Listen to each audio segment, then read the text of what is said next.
이제야 3일 동안 부정선거를 추적한 1차 보고를 드리게 되었습니다. 지난 4월 12일 중앙선거관리위원회는 4.10 총선 개표 관련 자료를 공개했습니다.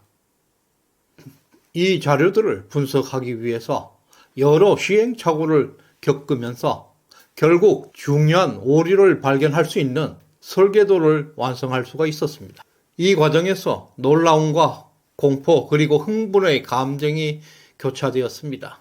이것은 이번 총선이 심각한 오류, 부정이 개입되어 있음을 시사하고 있는 것입니다.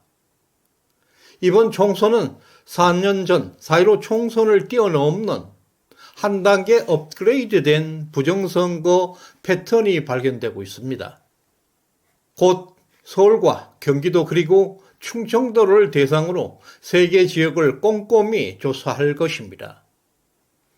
시청자 여러분 반갑습니다. 소중한 시간을 함께 해주어서 대단히 감사드립니다. 구독과 좋아요, 알림 설정은 큰 힘이 되고 있습니다. 4월 15일 월요일입니다. 칼 포퍼라는 사람은 열린 사회와 그 적들이라는 책에서 공동체에서 잘못된 오류나 정책들에 대해서는 자유롭게 토론과 비판을 통해서 과학적 검증으로 그 오류를 수정하고 공동체의 악을 제거하는 것이 효율적이라고 주장하고 있습니다. 선을 추구하는 것보다 악을 제거하는 것이 더 효과적이라는 의미입니다. 그러나 현재 대한민국 사회에서는 명백한 부정의 증거가 있음에도 불구하고 이에 대한 어떤 논의도 거부되고 있고 부정되고 있다는 점에서 공동체의 위기라 하겠습니다. 보수우파 정당이 이러한 비판을 수용하기는커녕 오히려 이런 주장을 하는 사람들을 탄압하고 있다는 사실은 심각한 보수우파의 위기라 하겠습니다. 특히 정부 여당은 자유와 공공선을 추구하는 것 이상으로 부정선거에 대한 논의가 자유롭게 허용되어서 검증 가능성을 열어두어야 할 것입니다. 또한 일부 보수 우파 유튜버들이 부정선거를 주장하는 사람들은 보수 우파를 괴멸시키는 쓰레기 같은 존재라고 강력하게 비난을 퍼붓고 있는데요. 타인의 생각이 자신과 다르다고 해서 상대를 쓰레기로 취급하는 이러한 행위가 바로 보수 우파의 위기를 초래하는 주범들입니다. 이러한 발상들이야말로 보수 우파의 가치도 모르는 행위들입니다. 또한 부정선거를 밝히려는 열정이 너무 강하다 보니까 가짜나 거짓 증거에 쉽게 현혹되는 경향을 볼 수가 있는데요. 현재 인터넷상에는 부정선거 관련 증거라고 하는 것들 중에서 일부는 전혀 근거 없는 엉터리 주장들이 가끔 보게 됩니다. 이런 가짜 증거들은 부정선거를 밝히려는 노력에 치명적 영향을 미치게 될 수 있습니다. 시정연 시청자 분들께서는 오직 진실만을 추구해야 합니다. 바쁘다고 해서 허풍이나 근거 없는 주장을 따라다니는 부정선거 운동에 심각한 타격을 줄 수 있습니다. 이제부터 4.10 총선의 부정선거가 있었다는 주장의 핵심에 접근해 보도록 하겠습니다.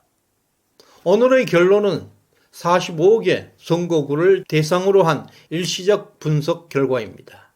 앞으로 서울과 경기도, 충청 지역의 모든 지역구를 분석해서 이 결과를 보완 수정할 예정입니다. 부정선거를 밝히는데 고도의 수학, 전문적 통계 기법을 사용하게 되면 일반인들은 이해하기가 어렵습니다. 부정선거는 범대중의 몫입니다.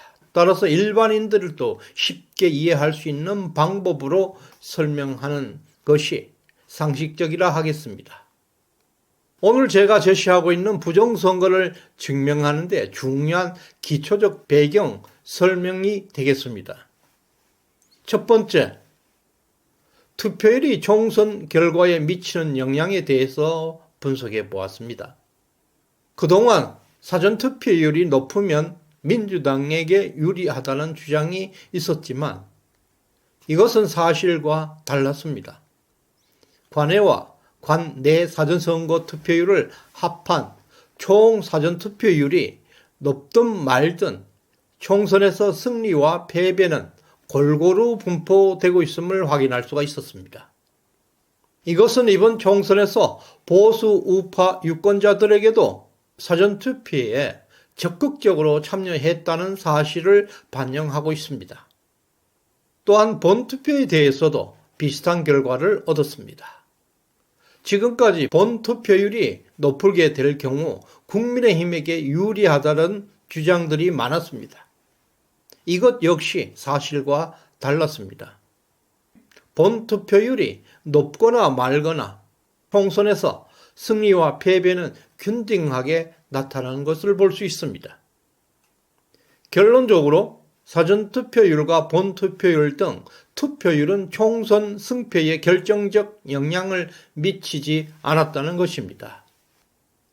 두 번째, 통계적 수치를 중심으로 분석해 보았는데요. 민주당 후보가 관내 사전투표율이 57% 이상 득표하면 당선된다.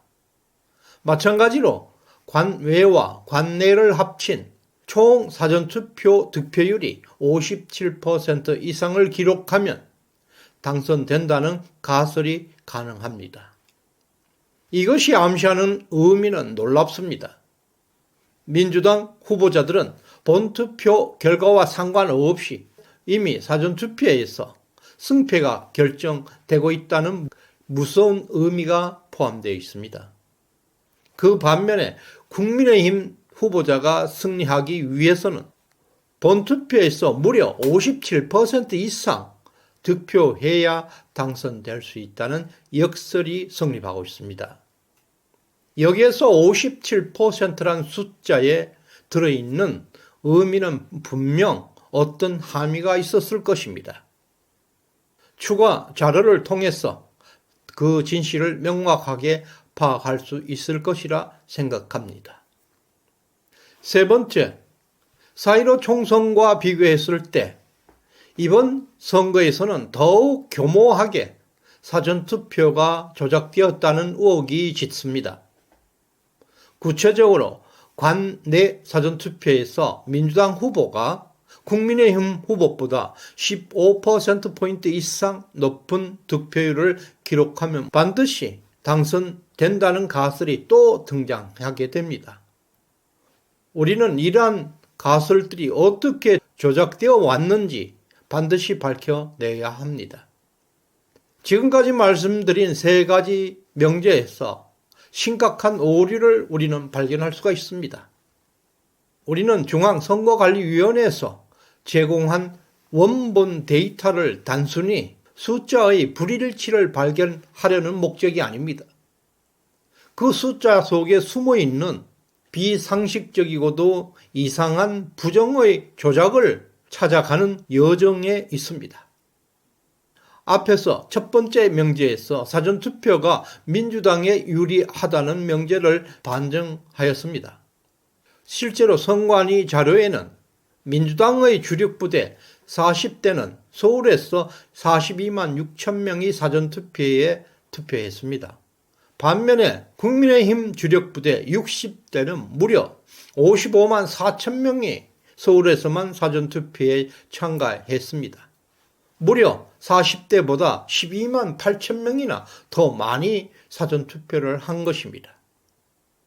그럼에도 불구하고 정말 그럼에도 불구하고 두 번째 명제에서 민주당 후보는 관내 투표에서 무려 57% 이상 득표해서 당선된다는 통계적 가설이 성립하고 있었습니다. 이것은 분명한 조작이라 할 수가 있습니다. 추미애를 제외한 모든 민주당 당선자들은 사전투표에서 57% 이상 득표해서 당선되었다는 그 사실은 사전투표가 그들의 당선에 결정적 영향을 미치고 있다는 것을 반영하고 있습니다. 윤석열 대통령 한동훈 위원장은 이런 과학적 반증 가능성을 인정해야 합니다.